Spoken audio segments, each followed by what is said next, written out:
Hello everyone and welcome back to my channel I made foundation. तो आज हम लोग चैप्टर पढ़ने जा रहे हैं। बहुत ही बवाल चैप्टर होता है बच्चों के लिए, जिसका नाम है ह्यूमन रिप्रोडक्शन।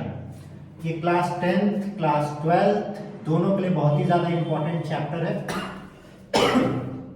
और आज सिर्फ स्पेशल गेस्ट में गर्व है जो आपके साथ लास्ट वीडियो में दिखे थे। तो देखिए, ह्यूमन रिप्रोडक्शन की अगर हम बात करते हैं नहीं, मुझे कोरोना नहीं हुआ है, मेरे पीछे कुछ तो चल रहा है, नाम भूल गया। चलिए, तो ह्यूमन रिप्रोडक्शन की बात करते हैं तो reproduction is related to genetics. जहां जेनेटिक्स में हमने बताया था कि एक चीज फादर से नेक्स्ट जनरेशन में या मदर से नेक्स्ट जनरेशन में आती है तो वो कैसे आती है, क्यों आती है, किस प्रोसेस से आती है। फिर हमने माइटोसिस मियोसिस की भी बात की। तो हमने बात की थी कि माइटोसिस जो होता है वो सोमैटिक सेल्स में होता है और मियोसिस रिप्रोडक्टिव सेल्स में होता है। यहां तो कोई दिक्कत नहीं होनी चाहिए। पर रिप्रोडक्शन की बात करते हैं, ह्यूमन रिप्रोडक्शन की, तो ह्यूमन रिप्रोडक्शन होता क्या है, कहां से स्टार्ट होता है। तो ह्यूमन रिप्रोडक्शन की बात करें तो ये स्टार्ट होता है from the age of puberty, जो कि मेल में अचीव होता है 13 to 15 ईयर्स में और फीमेल अचीव करती हैं 12 to 15 ईयर्स में।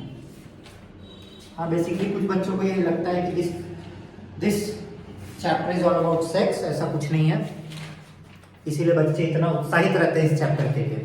पर कुछ बच्चे गोबर टाइप के भी होते हैं जिनको कुछ समझ में नहीं आता है, जिसमें से हम भी एक हुआ करते थे। तो प्यूबर्टी जो होता है, प्यूबर्टी एक एज होती है जिसके बाद हम लोग सेक्सुअल रिप्रोडक्शन के लिए एक्टिव हो सकते हैं, ठीक। और उसी एज को प्यूबर्टी कहते हैं जो हम अचीव करते हैं।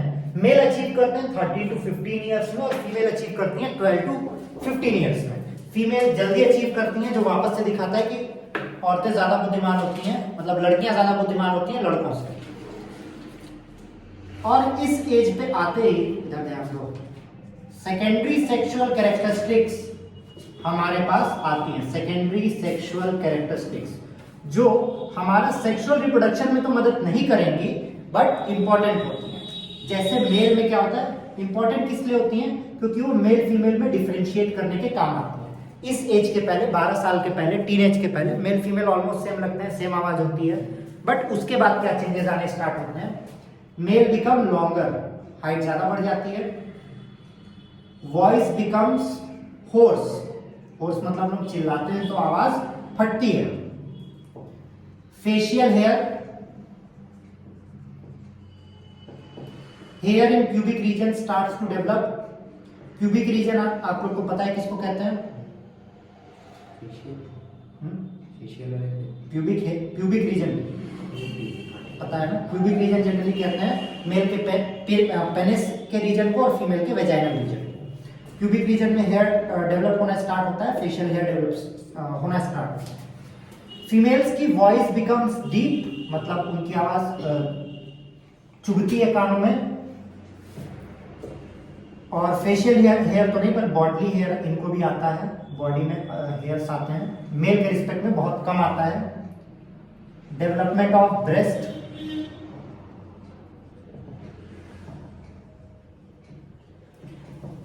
ये जो है ये मेन सेक्सुअल कैरेक्टरिस्टिक्स है। इसी एज में गेमेटोजेनेसिस स्टार्ट हो जाता है।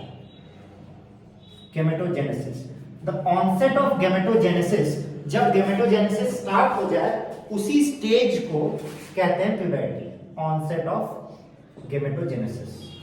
अब गेमेटोजेनेसिस जैसा आप सबको पता है, संधि विच्छेद नामक एक चीज होती है। गेमेटोजेनेसिस दो शब्द से मिलकर बना है, गेमेट और जेनेसिस। गेमेट मतलब मेल गेमेट क्या होता है, सीमेन या फिर स्पर्म, गुड। और फीमेल गेमेट होता है एग या फिर ओवा। जब ये गेमेट का जेनेसिस, जेनेसिस का मतलब होता है फॉर्मेशन, जब गेमेट का फॉर्मेशन बॉडी में स्टार्ट हो जाता है उसी प्रोसेस को कहते हैं गेमेटोजेनेसिस। मेल में जो गेमेटोजेनेसिस होता है वो होता है टेस्टिस में, उसको स्पर्मेटोजेनेसिस कहते हैं। मेल के प्रोसेस को इधर दिख रहा है, मेल के प्रोसेस को स्पर्मेटोजेनेसिस कहते हैं। स्पर्मेटोजेनेसिस, और फीमेल को कहते हैं oogenesis। फीमेल में जो oogenesis होता है वो अगेन एक स्पेशल प्रोसेस में होता है जिसको कहते हैं मेंस्ट्रुअल साइकिल। ये मेंस्ट्रुअल साइकिल एक 28 डेज की साइकिल होती है, 28 डेज की साइकिल होती है, जहां पे उनमें ओवा या एग पूरी तरीके से बनता है। मेंस्ट्रुअल साइकिल 4 फेज में डिवाइडेड होती है, menstrual phase, luteal phase, ovulatory phase और फॉलिकुलर फेज। जो पहला फेज होता है वो ब्लड डिस्चार्ज से स्टार्ट होता है और उसमें बहुत ज्यादा दर्द होता है, और वो जो दर्द होता है उसमें बहुत दिक्कत होती है, वो सिर्फ फीमेल को पता है, इसलिए फीमेल को डिसरिस्पेक्ट नहीं करना चाहिए, क्योंकि वो all over the month, all over the years इस दर्द से जूझ रही हैं। उसी में हो सकता है स्कूल आ रही हैं, क्लास ले रही हैं या कहीं काम कर रही हैं, इसलिए। तो मेंस्ट्रुअल साइकिल जो होता है, onset of menstrual cycle, menstrual cycle एक बात याद रखिएगा, मेल्स में नहीं होता है, हमेशा किस में होता है? फीमेल्स में। Onset of menstrual cycle is known as menarche, जब स्टार्ट होता है, और stopping of menstrual cycle is known as menopause. ये फीमेल में एक समय पे फीमेल गेमेट बनना बंद हो जाता है, मेल में ऐसा कुछ नहीं होता है, मेल में स्पर्मेटोजेनेसिस कभी बंद नहीं होता है। इसका रीजन क्या होता है? फीमेल जब पैदा होती है तो उनके अंदर कितना फॉलिकल है, कितने एग्स हैं, वो फिक्स हो जाता है, और जब तक वो प्यूबर्टी अटेन करेंगी तब तक के कंडीशन में वो लगातार कम होता रहेगा, और प्यूबर्टी से स्टार्ट होगा तो उनके में नंबर ऑफ एग्स फिक्स्ड होते हैं। बट मेल में एक ही जर्म सेल से वो लगातार डिवाइड करता रहता है, और बाद में जाके, मतलब जब वो प्यूबर्टी अचीव करते हैं तो वहां से स्टार्ट होता है, इसलिए उनमें स्पर्म बनना कभी कम बंद नहीं होता है, कम जरूर हो जाता है विथ एज। तो ये बेसिक चीज थी ह्यूमन रिप्रोडक्शन की जो आपको पता होनी चाहिए। इसके बाद हम बात करते हैं ह्यूमन रिप्रोडक्शन में मेल और फीमेल रिप्रोडक्शन की। आई थिंक एक शॉर्ट्स बनाए थे मेल रिप्रोडक्टिव ऑर्गन का, आज उसको समझा देते हैं, मेल रिप्रोडक्टिव ऑर्गन के बारे में और फीमेल रिप्रोडक्टिव ऑर्गन के बारे में। मैं सोचता हूँ कि वन शॉट वीडियो बना दें, बट उतना कोई देखता ही नहीं है, तो वन शॉट बनाने को कोई फायदा भी नहीं है, इसीलिए पार्ट में बनाता हूँ, मेरे पास टॉपिक भी रहे बनाने को। तो आप लोग को बताना चाहेंगे, जितने लोग इतनी देर तक वीडियो देखें, मार्च में मेरा बर्थडे है, कोशिश कीजिए कि 1000 सब्सक्राइबर तब तक कंप्लीट हो जाए, बहुत सालों से घिस रहे हैं। चलिए तो बात करते हैं mail reproductive system. Mail reproductive system,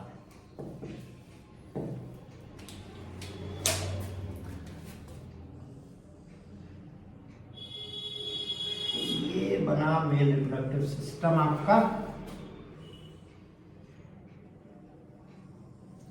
marker हल्का होगा क्या?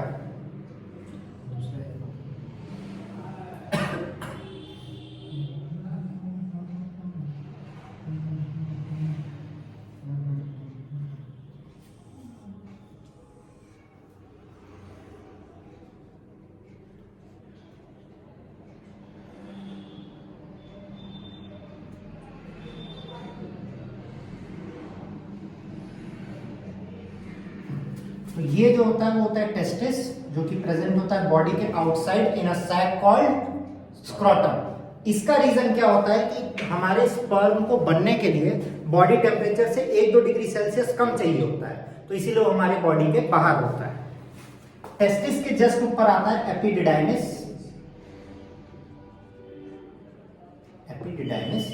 एपिडिडाइमिस तक जो ट्यूब टेस्टिस से एपिडिडाइमिस तक लेके जाता है, उस ट्यूब को कहते हैं हम रेटे टेस्टिस। तो यहाँ पे आपको दिख नहीं सकता है, पर उसको रेटे टेस्टिस कहते हैं। यहां से फिर जो निकलेगा उसका नाम क्या है? सोचने दो।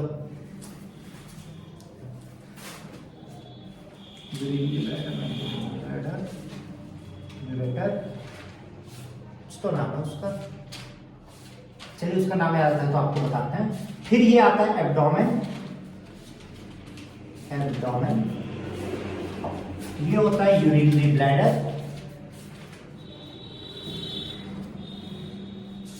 यूरिनरी ब्लैडर से निकलते प्रोस्टेट ग्लैंड। फिर होता है बल्बो यूरेथ्रल और काउपर्स ग्लैंड्स।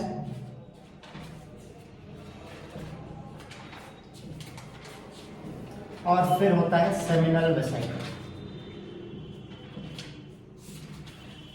फिर इसके बाद आ जाता है पेनिस।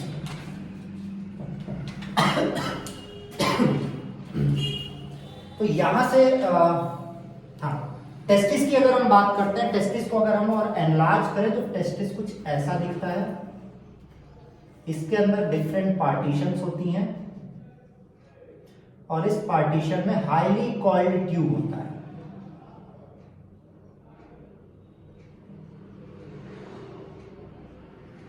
और ये हाईली कॉइल्ड ट्यूब जो होता है, ये सारा कलेक्शन एक ट्यूब में रिलीज करता है और उसी ट्यूब का नाम है रेटिटेस्टिस, जो एपिडिडाइमिस तक लेके जाएगा स्पर्म। ये जो हाईली कॉइल्ड ट्यूब है, इस हाईली कॉइल्ड, ये देखिए टेस्टिस को एनलार्ज किया गया है, एनलार्ज व्यू ऑफ टेस्टिस। ये जो हाईली कॉइल्ड ट्यूब है, इस हाईली कॉइल्ड ट्यूब का नाम होता है सेमिनिफेरस ट्यूब्यूल। Seminiferous tubule. जो सेमिनिफेरस ट्यूब्यूल होता है, इसके अंदर प्रेजेंट होता है male germ cell. Male germ cell जब मियोसिस करेगा तो बनाएगा क्या? Sperm, not semen, sperm. Sperm immotile immovable को कहते हैं, और जो यहां से रिलीज होता है पेनिस से, उसे कहते हैं सीमेन। गुड। अब इस सेमिनिफेरस ट्यूब्यूल में मेल जर्म के साथ होता है Sertoli cells. along with male germ cells it has Sertoli cells, और सर्टोली सेल्स को कहते हैं नर्स सेल्स, क्योंकि सर्टोली सेल्स का काम है स्पर्म को जीवित रखना, खाना देते रहना। जो प्लांट में किसका काम होता है? एंडोस्पर्म का। जो प्लांट में एंडोस्पर्म करता है, यहां पे वो सर्टोली सेल्स करता है।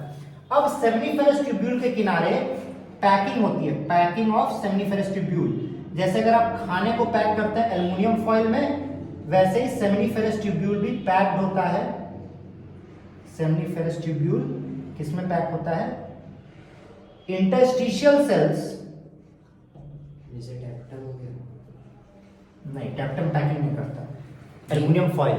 हाँ, पैकिंग 4 लेयर की जो होती है, टैप्टम, मिडिल लेयर, एंडोथीशिया, उसमें न्यूट्रिशन प्रोवाइड करेगा। इंटरस्टिशियल सेल्स और लेडिक सेल्स, ये पैकिंग करता है सेमिनिफेरस ट्यूब्यूल्स की, और उसका प्रोटेक्शन करता है ताकि उसको हार्म करने से बचाया जा सके। फिर यहां से टेस्टिस से जब वहां पे गेमेटोजेनेसिस, अभी आपको बताया था, स्पर्मेटोजेनेसिस होगा मेल जर्म सेल का, तो बनेगा स्पर्म, और वो स्पर्म आके स्टोर होगा एपिडिडाइमिस में। स्टोर्स स्पर्म, और कब तक? Until it is motile. जब तक स्पर्म मोटाइल नहीं होगा तब तक वो कहां स्टोर होगा? एपिडिडाइमिस में। और मोटाइल होते ही, मूवेबल होते ही वो इस पाइप से निकलेगा, जिस पाइप का नाम हमें अभी तक याद नहीं आ रहा है। आई थिंक वास डिफरेंस था पाइप का नाम, नहीं वास डिफरेंस नहीं था, vasectomy. It is vas deferens. करोड़ों साल बाद फाइनली याद आ गया, वास डिफरेंस। वास डिफरेंस होते हुए एब्डोमेन में जाएगा। एब्डोमेन मतलब हमारे पेट में। अब जितने लोग को लगता है कि हमारे पेट में नहीं जाता है, कभी टेस्टिस पे बॉल मार के देखिए, पहले पेट में ही दर्द होता है। और इसका एक रीजन है, हम लोग पैदा होने से पहले, आइदर मेल और फीमेल, सब लोग पैदा होने से कुछ महीनों पहले, मतलब 6 महीने तक सारे लोग फीमेल होते हैं। जैसे हम 6 महीने के बाद जब सेक्स डिटर्मिनेशन हो सकता है, वो कैसे होता है कि 6 महीने के बाद अगर टेस्टिस एब्डोमेन के बाहर आ गया तब वो होता है मेल, और नहीं आया तो फीमेल। टेस्टिस जो होता है पैदा होने के बाद, लड़के के पैदा होने के बाद टेस्टिस हल्का सा एब्डोमेन में ही रहता है, इसीलिए स्क्रोटम एकदम बॉडी से चिपका होता है छोटे बच्चों में। जैसे जैसे आप प्यूबर्टी अटेन करेंगे, प्यूबर्टी के बाद टेस्टिस पूरी तरीके से बाहर आ जाता है, इसीलिए स्क्रोटम पूरी तरीके से बाहर लटकना प्यूबर्टी के बाद स्टार्ट करता है, क्योंकि तब तक स्क्रोटम बाहर आता रहता है।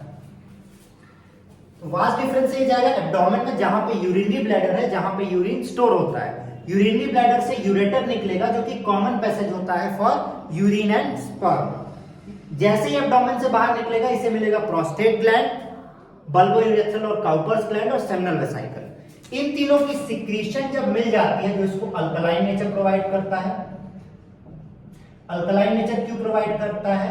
क्योंकि वेजाइन, एसिडिक नेचर ऑफ वेजाइना से फाइट करने के लिए, एसिडिक नेचर ऑफ वेजाइना से फाइट करने के लिए, नहीं तो वहां पे स्पर्म मर जाएगा। मोबिलिटी प्रोवाइड करता है, फ्रक्टोज प्रोवाइड करता है फॉर एनर्जी, और उसके बाद इसको लुब्रिकेटिंग नेचर प्रोवाइड करता है। लुब्रिकेटिंग मतलब ताकि इजीली मूवेबल हो, और स्टिकी जिसके कारण ये चिपचिपा होता है। ये सारे नेचर इन तीनों ग्लैंड्स के द्वारा प्रोवाइड किए जाते हैं, और इन तीनों ग्लैंड्स के सिक्रीशन प्लस स्पर्म तीनों को मिला देंगे, तब फाइनली यहां पे हम पहली बार कहेंगे कि सीमेन इज फॉर्म। जो बॉडी के बाहर निकलता है वो सीमेन होता है, ना कि स्पर्म होता है। जो बॉडी के बाहर निकलता है वो सीमेन होता है, ना कि स्पर्म होता है। सीमेन कब बनता है? जब वो स्पर्म मोबिलिटी मिल जाए उसको एपिडिडाइमिस से, इन तीनों का सिक्रीशन मिल जाए जो वो सारा नेचर प्रोवाइड कर रहा है। Alkaline nature, acidic nature of vagina से फाइट करने के लिए, मोबिलिटी ताकि वो मूव कर सके, फ्रक्टोज ताकि उसको एनर्जी मिलती रहे, लुब्रिकेटिंग ताकि वो इजीली मूव कर सके, और स्टिकी ताकि एक साथ चिपका रहे और ढेर सारा रिलीज हो सके। इन सारे के सिक्रीशन के बाद फाइनली पेनिस से बाहर आता है सीमेन। पेनिस भी जो होता है, पेनिस का स्ट्रक्चर कुछ ऐसा होता है। ये जो अपर लेयर होता है इसको कहते हैं प्रीपियस, ग्लांस, और इसके नीचे का जो लेयर होता है प्रीपियस। ग्लांस जो होता है वो हाईली इरेक्टाइल होता है। हाईली इरेक्टाइल का मतलब बहुत इजीली इसको स्टिमुलेट किया जा सकता है। जो हमारा पेनिस होता है नॉर्मली एनलार्ज स्टेट में नहीं होता है। पेनिस के अंदर होते हैं वेन्स। अब इसके बारे में मैं कुछ कमेंट नहीं करना चाहूंगा कि वेन्स आप देख सकते हैं नहीं। पेनिस के अंदर होता है वेन्स। जैसे ही हम लोग इसको इरेक्शन पोजीशन में लाते हैं, जैसे ही हम इसको स्टिमुलेट करते हैं, ये जो ब्लड सिक्रीशन होता है वो यहाँ पे बढ़ जाता है। ब्लड सिक्रीशन के बढ़ते ही पेनिस एनलार्ज हो जाता है। ब्लड सिक्रीशन के बढ़ते ही पेनिस एनलार्ज हो जाएगा और इरेक्शन की कंडीशन में आ जाएगा जब वो स्पर्म रिलीज कर सके। मेल पेनिस जो होता है वो हाईली क्या कहते हैं उसे, हाईली स्टिमुलेटिंग होता है, बहुत जल्दी स्टिमुलेट हो जाता है, ग्लैंड्स को हल्का सा टच करती है। तो ये था male reproductive system. Next video में हम पढ़ेंगे female reproductive system. Till then signing off, bye bye, मिलते हैं नेक्स्ट वीडियो में।